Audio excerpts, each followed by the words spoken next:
Good evening, ghoulies and ghosties and long-leggedy beasties. This is Alex, coming at you from the underworld, and welcome back to another episode of...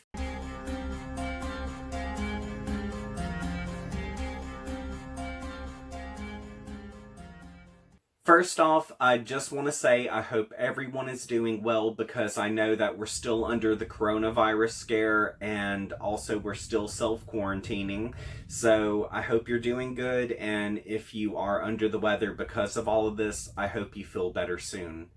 Now, this weekend, I did have planned to do a book review for you to enjoy. However, I got about midway through that book review video and I realized that time was running out on me, and instead of just slapping something together and throwing it out there, I decided just to hold off on uploading that video until it was complete, which it should be up next weekend. And in the meantime, I decided to do another top 3 video. And with the books that I selected in this video, they're going to be reference books for horror literature. And there's going to be a good diversity to these. And you can also find out about some books that really just set the stage for modern day horror. So, of course, as always, I'm going to be using my little bag of magic and I'll be pulling out the books from there. So, without further ado, let's see what's first on this list. Okay, the first book is The Collected Pulp Horror, edited by Justin Marriott. Now, this is going to be a book that explains to you about the pulp genre of horror and all of the subgenres that come with it. And it does elaborate on the authors who were the trailblazers for pulp fiction, as well as giving you some suggestions of what books to read. And it also gives you a little bit of insight of what inspired these books or how they came about.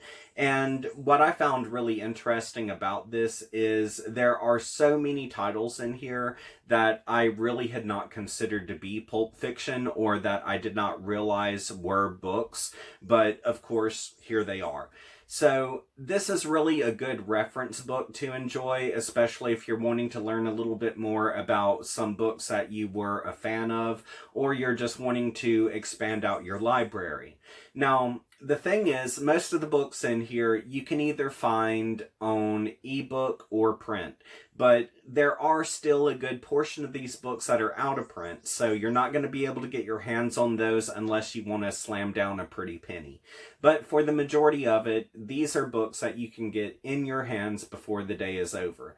And so this was really a fun read. It is a quick read, and also it's a great checklist if you're wanting to learn more about pulp horror, which, in all honesty, pulp horror, it's something that is hard-hitting, a lot of action, and pulp in general is something that was cheaply created where you could slam down a small amount of money and be entertained. So for that reason, a lot of pulp fiction books, they're just really action-packed, they're just kind of balls to the wall, and it's something that is just strictly meant to entertain within one sitting or two. And because of that, you would find a lot of pulp fiction books at pharmacies or bus stops or airports. So this is a good reference if you're wanting to get into pulp fiction more. Alright, on to the second book. Let's see. Monster, She Wrote. I absolutely love this book. This is written by Lisa Kroger and Melanie R. Anderson. And the book goes from the 1600s all the way up to modern times. And it really features the female trailblazers of dark fiction and the horror genre.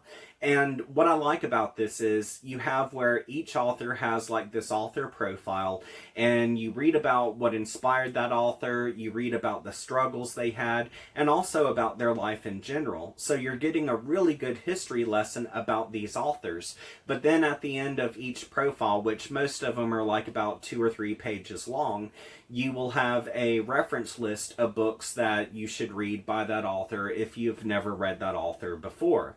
And for the majority of it, all of the books in here are easy to get. I mean, they can be downloaded on ebook, they're available on audiobook, and a lot of them are available in print, so not hard to get your hands on. And as far as using this as a reference to gain knowledge, I've used this book 3 times already in doing previous book review videos. The first time I used it was when I reviewed The Woman in Black by Susan Hill. Then I used it again for Don't Look Now by Daphne du Maurier. And I recently used it for Elizabeth Engstrom's When Darkness Loves Us. So you can honestly gain a lot of knowledge out of this book and also make a checklist of books that you do need to read by female authors. So I've already covered 2 really great reference books, but I haven't covered what everyone is talking about, and you ought to know that I was going to pull this out already. The Paperbacks from Hell by Grady Hendrix. Now, I absolutely love this book, and I highly recommend that you get a copy in print. Now, it is available in audiobook as well as ebook, and the thing is with the ebook, you can still see the images on the inside, but there's just something about actually holding this book that brings back nostalgia. And it's something that I really enjoyed having in my hands and just being able to admire the artwork. And it actually just brought me back to when I was a kid. And I would go to a used bookstore and I would spend all of my time down the horror aisle and I would admire all of the artwork for these really cool books, and I would try to get as many of them as I could.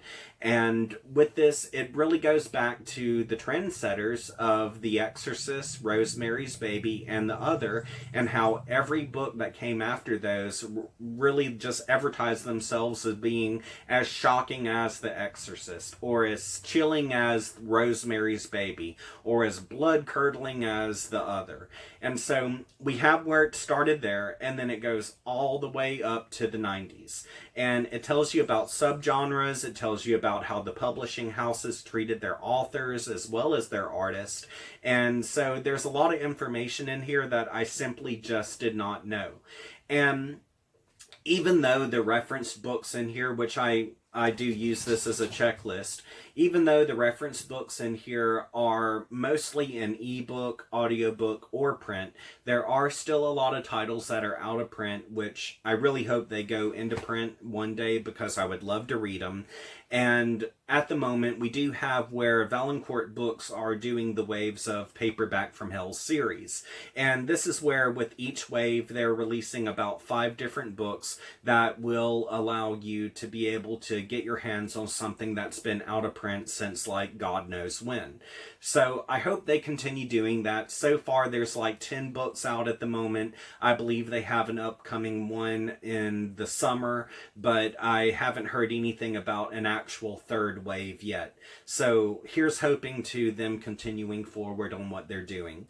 But I do highly recommend this book, especially if you're wanting to know the roots of what authors went through in the 70s, 80s, and 90s. Once again, I'm so very sorry about the delay in uploading my book review video for this weekend, and I do hope that you enjoyed the video that I decided on last minute. I hope that this does find you in good spirits, because I know that the world is a very crazy place right now, and I hope that you and your loved ones are all doing well. And before I close out, I just want to say thank you to Lisa G and Joseph Baylott for contributing to my Patreon account. If you would like to contribute as well, there are a few different options. One is a $5 option where I'll give you a shout out at the end of my videos, and another one is a $10 option where you'll still receive that shout out, but I'll also email you over a print of mine, which I do creepy photography. I'll email you over 1 print per month. And so that'll be like the $10 tier. But if you are unable to contribute, that's no sweat whatsoever. I just hope that you continue coming back to this channel and having a good time, and just us having a great time discussing horror, because that was the main goal of this, is just to bring horror readers together and have a good time discussing the subgenres and the genre itself. But if you would like to contact me on social media, I do have my links in the description section that are not only the link for my Patreon, but also for my Facebook, Twitter, and Instagram. So feel free to hit me up on there. And also, I hope that you have a great week, and until we meet each other again, sweet nightmares.